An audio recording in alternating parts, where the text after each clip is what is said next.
Hello बच्चों, चलिए प्रश्न पढ़ते हैं। एक गेंद ऊपर की ओर 50 मीटर प्रति सेकंड के वेग से उछाला गया है। ज्ञात करें अधिकतम ऊंचाई तक पहुंचने में लगा समय। तो आइए बच्चों प्रश्न के लिए उचित मुख्य अवधारणा का चर्चा करते हैं और इस मुख्य अवधारणा के आधार पर ही बच्चों प्रश्न को हल किया जाएगा। तो देखिए बच्चों, ये धरातल है बच्चों, और इस धरातल से बच्चों एक गेंद को उछाला जाता है बच्चों। तो इसके पास बच्चों कुछ ना कुछ वेग होगा, जो इसका प्रारंभिक वेग u लेते हैं। अब बच्चों जैसे इसको उछाला जाएगा तो वेग कुछ दूरी तक जाएगा u वेग से, और बच्चों कुछ दूरी पर जाने के बाद यहाँ पर इसके पास जाकर वेग कितना हो जाएगा बच्चों, शून्य हो जाएगा। ऐसा इसलिए होता है कि बच्चों यहाँ पर नीचे की ओर एक गुरुत्वीय त्वरण कार्य कर रहा होगा, जो इसके वेग को मंदित करेगा बच्चों, इसके वेग को धीरे धीरे घटाएगा और एक समय पर जाकर बच्चों ये क्या हो जाएगा, शून्य हो जाएगा क्षण भर के लिए। अब बच्चों ये अपनी दिशा को वापस विपरीत करेगा और अब ये गुरुत्वीय त्वरण की दिशा में आएगा। तो जो ये अब कण है जो कि u वेग से फेंकाता है और इसका अधिकतम ऊंचाई पर जाकर ये उसकी ऊंचाई अधिकतम ऊंचाई कहलाएगी धरातल से। ठीक है, तो यहाँ से जाने के बाद बच्चों जैसे ही अपनी दिशा पलटेगा तो गुरुत्व के अधीन में आएगा।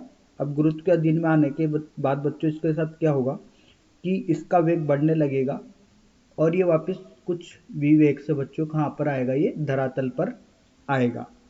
तो बच्चों जब ये u वेग से ऊपर फेंका गया था तो इसमें जो गुरुत्वीय त्वरण g था वो विपरीत दिशा में था, इसकी वजह से यहाँ पर वेग शून्य हो गया, वापस इसकी दिशा पलटी। अब ये बच्चों गुरुत्व के अधीन गति हो रही है, इसकी वजह से बच्चों इसका जो वेग शून्य से वापस किधर हो गया, v की तरफ हो गया। इसका कारण है बच्चों इस पर लगने वाला गुरुत्वीय त्वरण। तो देखिए बच्चों, यहाँ से जब ये ऊपर गया तो कुछ ना कुछ समय लगा और नीचे आने में भी कुछ ना कुछ समय t लगा। ठीक है, और ये जो गुरुत्वीय त्वरण होता है बच्चों, इसका मान होता है 9.8 मीटर प्रति सेकंड वर्ग, और गणना करने के लिए बच्चों इसका मान लगभग 10 ले लेते हैं, जो कि होता है 10 मीटर प्रति सेकंड वर्ग। तो देखिए बच्चों, जब यहाँ पर ये वेग और त्वरण ये सब सदिश राशि होती है, ठीक है, तो इसके लिए दिशा निर्धारण करना जरूरी होता है। तो देखिए बच्चों, अगर ऊपर की दिशा को धनात्मक लेते हैं, ऐसा जरूरी नहीं है कि हमेशा ऊपर धनात्मक ले, इसको ऋणात्मक भी ले सकते हैं, लेकिन सुविधा अनुसार बच्चों अगर ऊपर धनात्मक लिया है तो नीचे क्या लेना पड़ेगा, ऋणात्मक, और अगर बच्चों ऊपर ऋणात्मक लिया है तो नीचे क्या लेना पड़ेगा, धनात्मक लेना पड़ेगा। अब बच्चों जो गुरुत्वीय त्वरण होता है, ठीक है, ये त्वरण जी एक समान त्वरण होता है, पूरी गति के दौरान ये एक समान बना रहता है। तो इस स्थिति में बच्चों जो गति की समीकरण होती है बच्चों, इन गति की समीकरणों को लागू किया जाता है। v बराबर u धन ए टी, एस बराबर यू टी धन 1/2 ए टी का वर्ग, और v का वर्ग बराबर u का वर्ग धन 2as। तो आइए बच्चों इस मुख्य अवधारणा के आधार पर प्रश्न को हल करते हैं। देखिए बच्चों, यहाँ पर एक गेंद को ऊपर फेंका गया है तो इसका प्रारंभिक वेग कितना हो गया, ये हो गया 50 मीटर प्रति सेकंड। अब बच्चों अधिकतम ऊंचाई पर गया तो इसका वेग कितना हो गया, शून्य हो गया। इसमें जो त्वरण लग रहा है बच्चों, गुरुत्वीय त्वरण जी नीचे की ओर लग रहा है 10 मीटर प्रति सेकंड वर्ग का। तो देखिए बच्चों, अगर ऊपर की दिशा धनात्मक लेते हैं तो नीचे गुरुत्वीय त्वरण हमेशा नीचे लगता है, जैसा मुख्य अवधारणा में देखा तो ऋणात्मक होगा। और बच्चों पूछा गया है कि समय कितना होगा, तो टी का मान पूछा गया।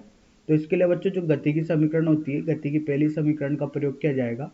ठीक है, गति की पहली समीकरण का प्रयोग v बराबर u धन ए टी, v का मान कितना हो गया बच्चों, शून्य हो गया, u का मान धनात्मक 50 है, g का मान ऋणात्मक 10 है और समय t है। ठीक है, तो t का मान कितना आ गया बच्चों, 5 सेकेंड। ठीक है, तो बच्चों इसको अधिकतम ऊंचाई तक जाने में जो समय लगेगा वो कितना समय लगा, 5 सेकेंड। और बच्चों यही समय होता है जो कि बच्चों इसको अधिकतम ऊंचाई से धरातल पर लाता है, वो भी कितना होगा बच्चों, वो भी 5 सेकेंड का ही होगा। मतलब कुल जब ये ऊपर गया और धरातल पर नीचे आया तो कुल समय कितना हो गया बच्चों, ये 10 सेकेंड हो गया। लेकिन बच्चों अभी तक अपन को पूछा गया था कि अधिकतम ऊंचाई का, तो अधिकतम ऊंचाई का जो उत्तर होगा ये होगा 5 सेकेंड। तो यही अपने प्रश्न का उत्तर है बच्चों। आशा करता हूँ आपको हल समझ में आया होगा। धन्यवाद।